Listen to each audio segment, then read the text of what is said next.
Shalom saudara-saudara yang dikasihi oleh Tuhan.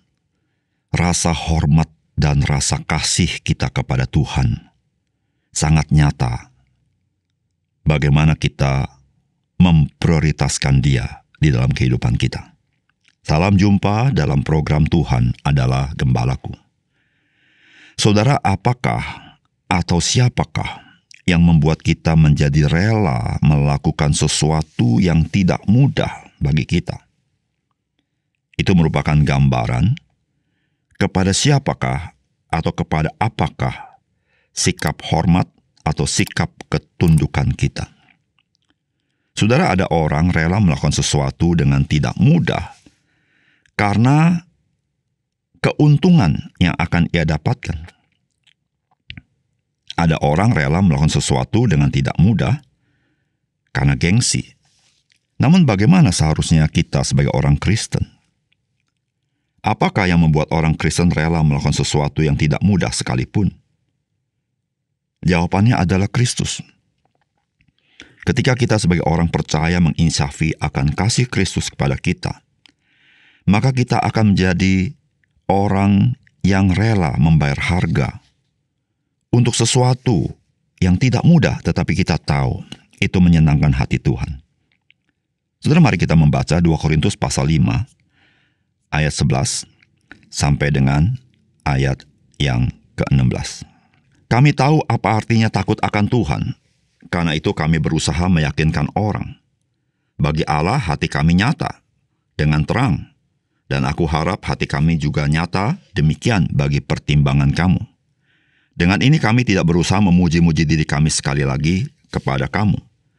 Tetapi kami mau memberi kesempatan kepada kamu untuk memegahkan kami, supaya kamu dapat menghadapi orang-orang yang bermegah karena hal-hal lahiriah dan bukan batinnya.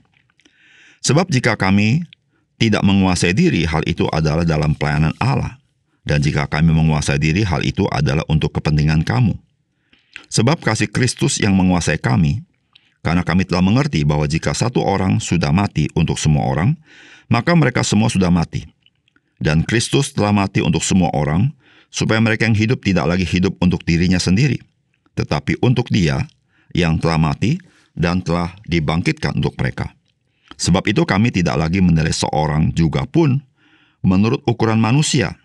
Dan jika kami pernah menilai Kristus menurut ukuran manusia, sekarang kami tidak lagi menilainya demikian.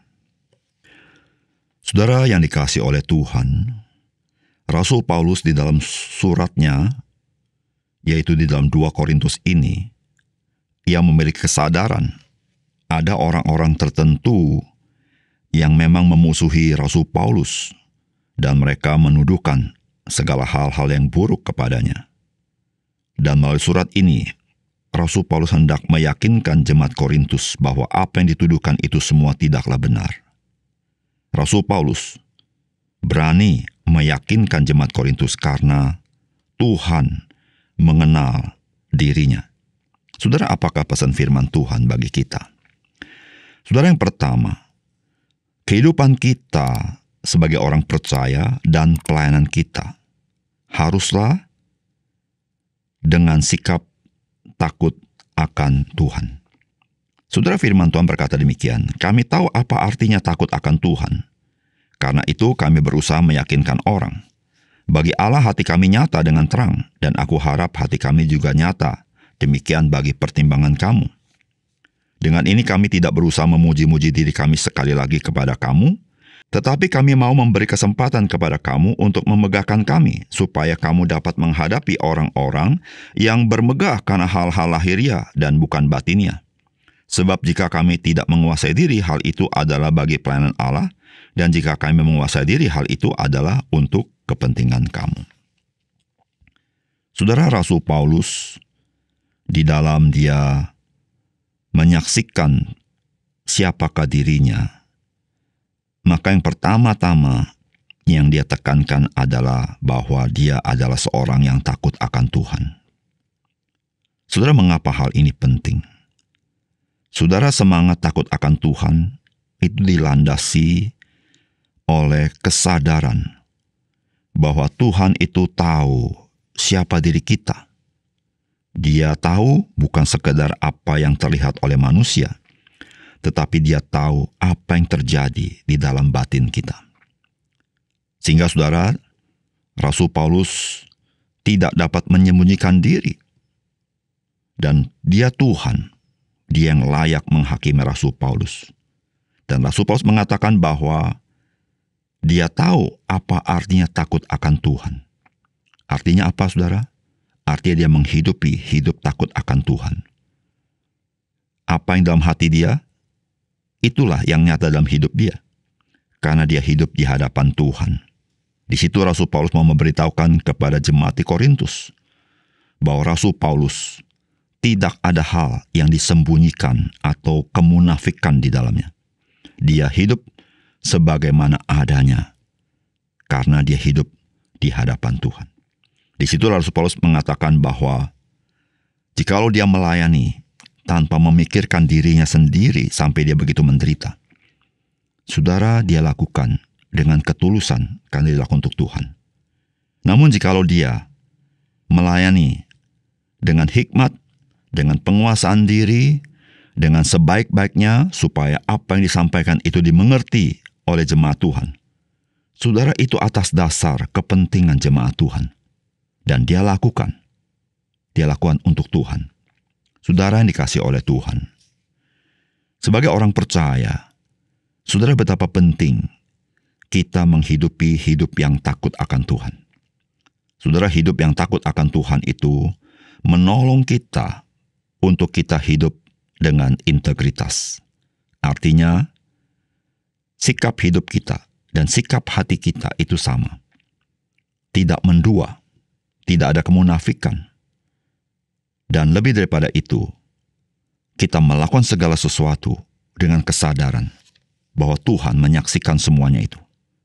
Bahkan, kita melakukan segala sesuatu, kita lakukan seperti untuk Tuhan.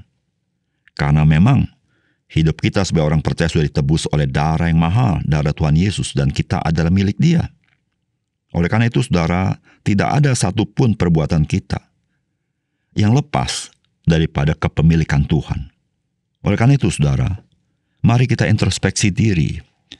Apakah saya, dalam sikap hidup saya memiliki sikap takut akan Tuhan itu? Yang kedua, saudara, kehidupan kita sebagai orang percaya dan pelayanan kita haruslah digerakkan, didorong oleh kasih Kristus. Saudara, firman Tuhan berkata begini, sebab kasih Kristus yang menguasai kami, karena kami telah mengerti bahwa jika satu orang sudah mati untuk semua orang, maka mereka semua sudah mati.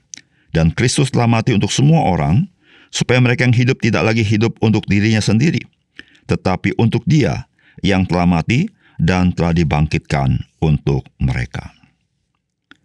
Saudara, Rasul Paulus menyaksikan mengapa dia memiliki suatu kehidupan yang radikal. Yaitu radikalnya adalah seluruh hidupnya, tidak terkecuali, semuanya adalah bagi Kristus. Bahkan dia rela memberikan hidupnya dan rela memberikan kematiannya bagi Kristus.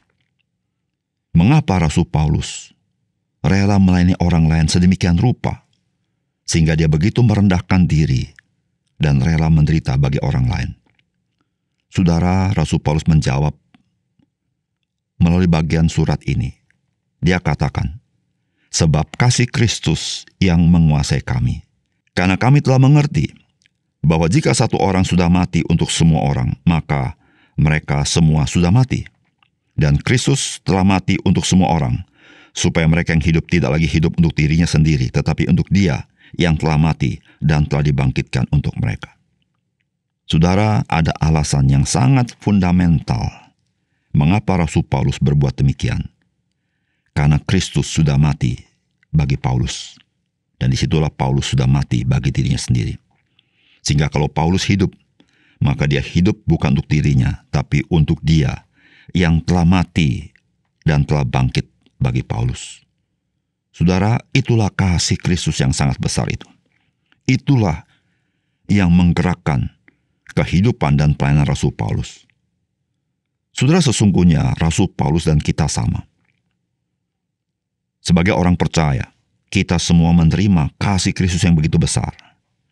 Dia telah mati bagi kita. Maka kita sudah mati bagi diri kita sendiri. Dan ketika kita hidup, kita harus hidup bagi Kristus. Saudara, jikalau hidup kita digerakkan oleh kasih Kristus, maka hidup kita mengalami perubahan yang radikal.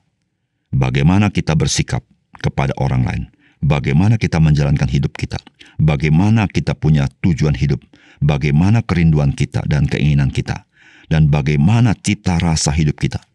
Saudara, diubahkan ketika hidup kita digerakkan oleh kasih Kristus.